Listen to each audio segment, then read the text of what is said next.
Conheça o Cotai Project. O Cotai Project pretende desenvolver um ecossistema financeiro global que dará 100% de anonimato, liberdade geográfica e financeira para todos os usuários de criptomoedas do mundo. O ecossistema consiste em uma corretora de criptomoedas, um banco digital internacional e um gateway de pagamento em cripto. Tudo isso dentro da Cotai Wallet. Não perca essa oportunidade e acesse o nosso site. Link na descrição do vídeo. Acima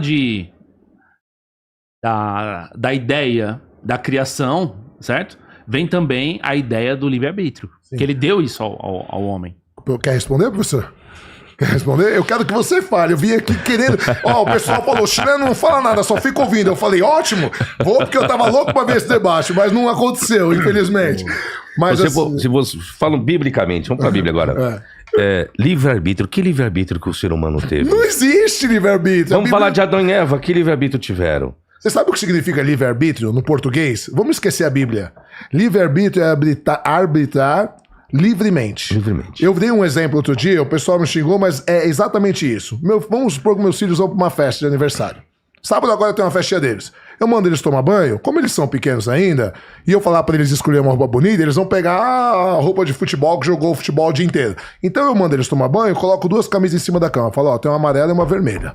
Qual que você quer ir?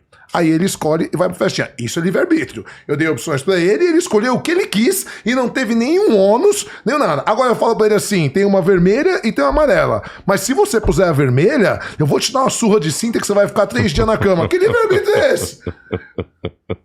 É o que acontece que eu tô errado, professor. Não, é o que tá na Bíblia. É o que tá na Bíblia. É o que tá escrito. Não coma. Por quê? Outro problema. Vamos pra filosofia agora.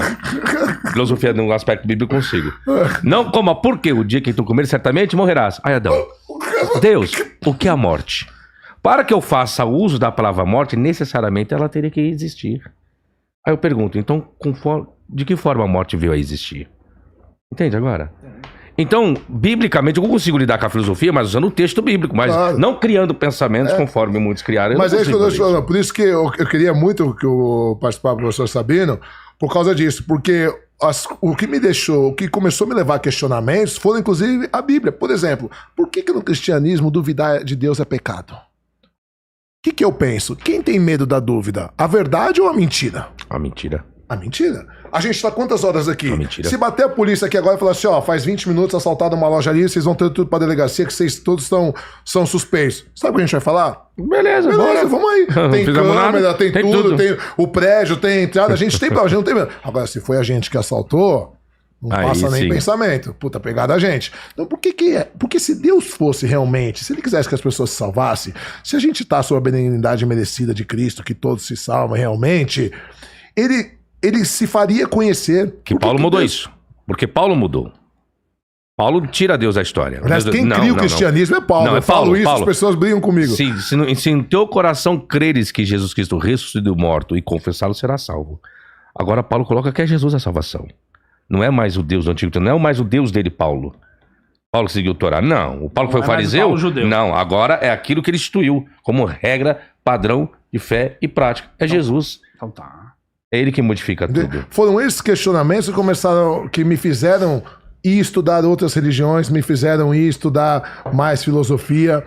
Primeiro porque em casa, assim, embora meu pai seja bastante dogmático, ele é um cara muito inteligente. E eu venho de uma família de acadêmicos, né? Minha avó era reitora de uma universidade no Chile, meu tio é doutor em filosofia no Chile. Então a gente sempre teve esses debates em casa, né? De onde viemos, para onde vamos, se Deus existe, por que permite o mal. E eu, desde pequeno, e aí eu olho meu filho hoje, parece, quando a gente começa esse debate com alguns amigos, em vez de ele brincar com as crianças, ele tá lá na mesa assim, ó. Eu falo, filho, vai brincar com as crianças. Ele fala, não, pai, eu quero ouvir. Então sempre foi interessante pra mim. E aí o argumento cristão começa a não se sustentar. Entende? Primeiro, esse cara só fala mal dos cristãos. Não, eu falo geralmente cristianismo porque a gente vive num país majoritariamente cristão. E porque geralmente me chamam pra debater com cristão. Mas eu debateria com muçulmano, com hindu, com qualquer um. Entende? Então, assim, essas foram coisas que me levaram a crer. Só que eu demorei muitos anos pra me assumir. Aí um dia eu percebi que eu não acreditava em mais nada. O que eu falo assim, foi o que eu fiz aquela pergunta, né? Que a gente estava falando quando o pastor estava aqui. Mas Platão não tem certeza, a história... Tá bom, e daí? Se a Bíblia pretende ser a palavra de Deus, ela tem que ser um livro diferente. Se ela é a verdade absoluta, Tem até um comediante que faz brincadeira com isso, o Rodrigo Marques, que ele fala assim, não, os caras acreditam que né, tem essa palavra, esse livro é perfeito, tem tudo e tal. Aí ele fala, você já leu? Os caras falam, não li. De vez em quando eu vou lá ouvir o pastor. Cara, quantas contradições a gente tem na Bíblia? Muitas. Quantos textos... Você falou que Jesus não é Deus, por que ele não pode? Por que a Trindade não pode existir? Porque você volta pro politeísmo, ou melhor, você retoma o enoteísmo novamente. O que é o enoteísmo? É a crença que existe um ser superior e ele não está só. Ele tem os seus subordinados, outras divindades menores. Então, como você coloca aqui, Deus é Deus, ele é Pai, e Jesus e o Espírito Santo são Deus, você volta, retoma o enoteísmo novamente. Mas não é isso que a ideia da Trindade não é isso, né?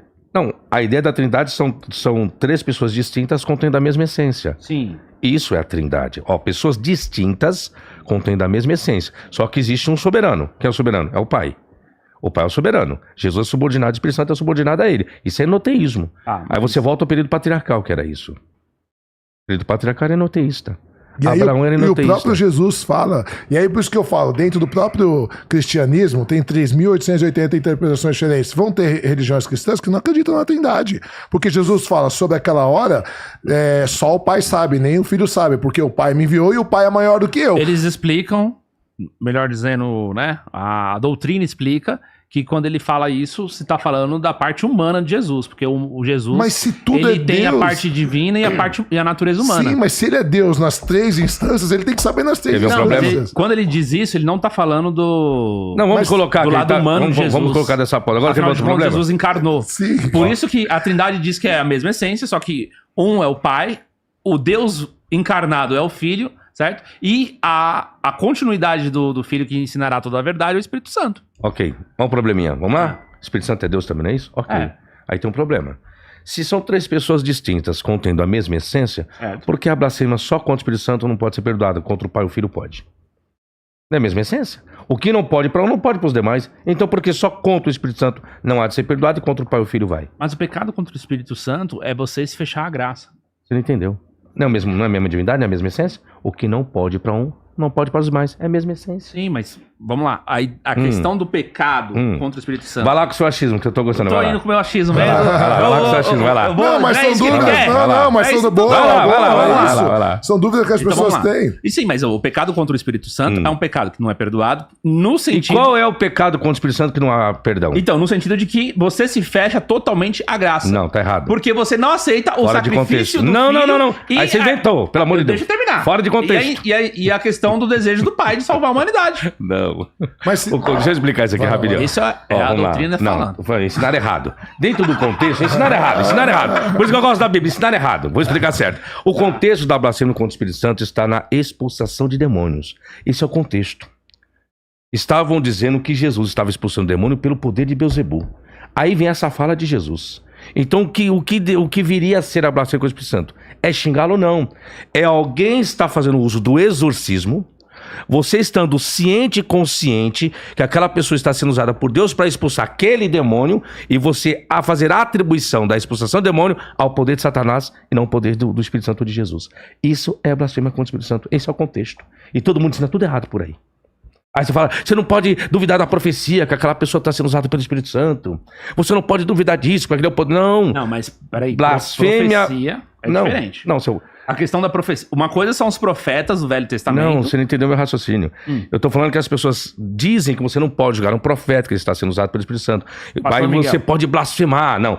A blasfêmia dentro do contexto inserido só se dá quando você tem a certeza que alguém está expulsando o demônio, colocando que ele existe, tá? Que a pessoa está expulsando o demônio e você está atribuindo expulsar aquele demônio pelo poder de Satanás e não pelo poder de Deus. Isso seria blasfêmia. Tá certo. Esse é o Eu só contexto. queria voltar naquele teu argumento que eu estava explicando do livre-arbítrio. Só fazer uma pergunta. Eu estava explicando que, primeiro, que a palavra livre-arbítrio não existe na Bíblia.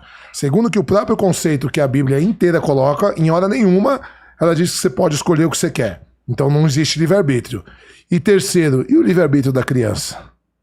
E a criança que reza todos os dias? Porque a gente tem inúmeros casos, quando a gente pega casos assim do pai, do tio, do padrinho que violenta e tal, e a criança fala que orava todo dia pra Deus, porque a mãe ensina, e a mãe sai pra trabalhar, e o livre-arbítrio da criança? Então o livre-arbítrio pode interferir no livre-arbítrio do estuprador, é mais importante que o livre-arbítrio da criança?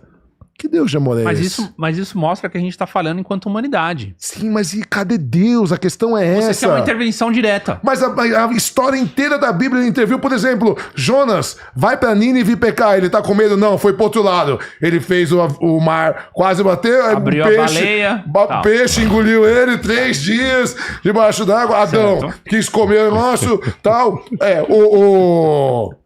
Torre de Babel. Vamos manter todo mundo aqui. Queremos uma família junta. Não. Ou seja, queremos viver do jeito que a gente quer. Dilúvio. Na história inteira da humanidade, Só desgraça. Deus interviu do jeito que ele quis.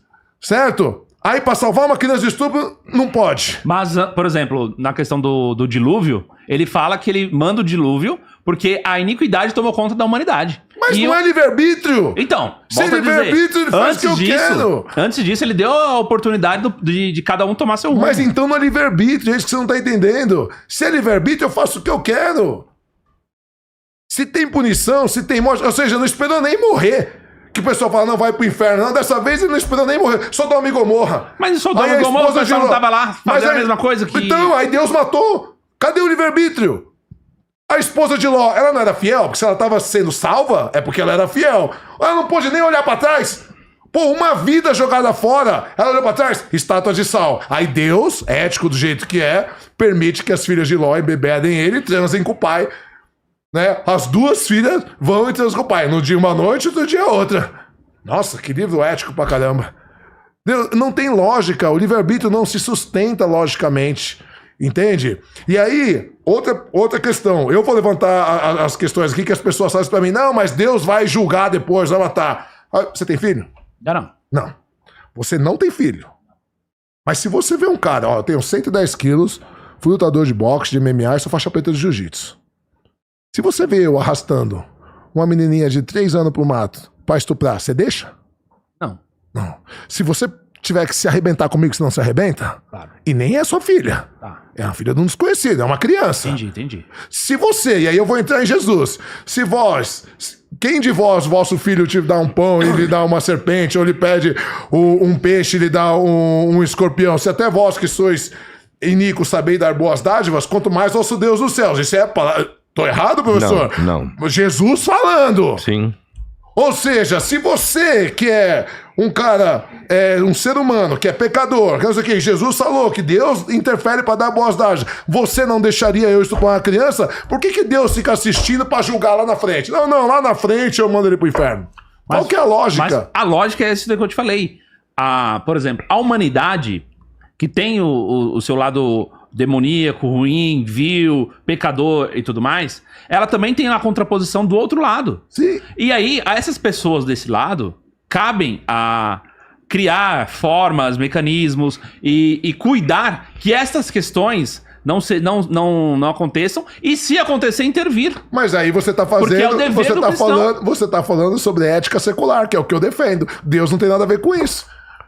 Mas aí, tá, se você concordar com isso, o cristão vai concordar com você. Secular. Não, mas é isso que eu tô te falando. Então cadê Deus? Pra que serve esse Deus se ele não é capaz de salvar uma criança do estupro? Ele não é capaz de salvar uma criança do estupro, mas ele tem a condição de mandar um ladrão pro paraíso. É isso. Ou Vai ele pode te ajudar a trocar de emprego. Mandou o Dimas. Vai Um entender, deles foi pro vai paraíso, entender. o outro não foi. Você entende esse Deus ou agora? Ou ele é capaz de te ajudar a emprego.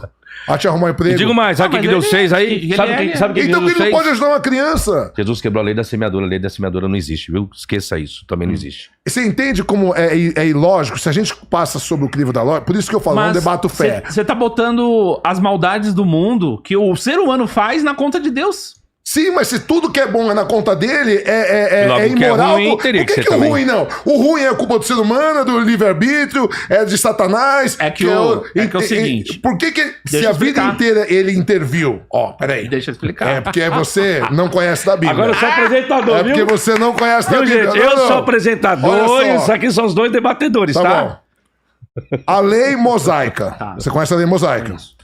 Ela se baseia... Quais são os primeiros mandamentos da lei mosaica? Em quantos? Não precisa falar de cor. Quantos são? São 10. São 10. Total Amar são a Deus sobre todas as 613. coisas. Mas o total são 10, Tá. certo? Beleza.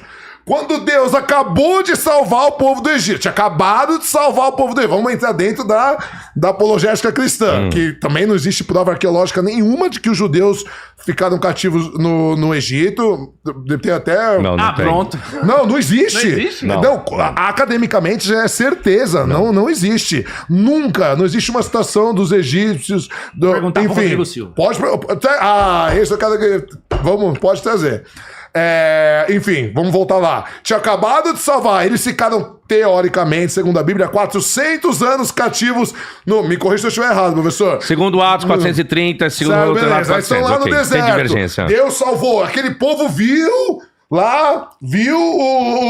As o mar pragas, o mar abrindo, vermelho. né, os 10 As pragas as do pragas do Egito. Egito, não sei e tal. Aí Moisés sobe pro monte pra falar com Deus. Fica lá 2, 3 dias. Quando ele volta, o que o povo tá fazendo?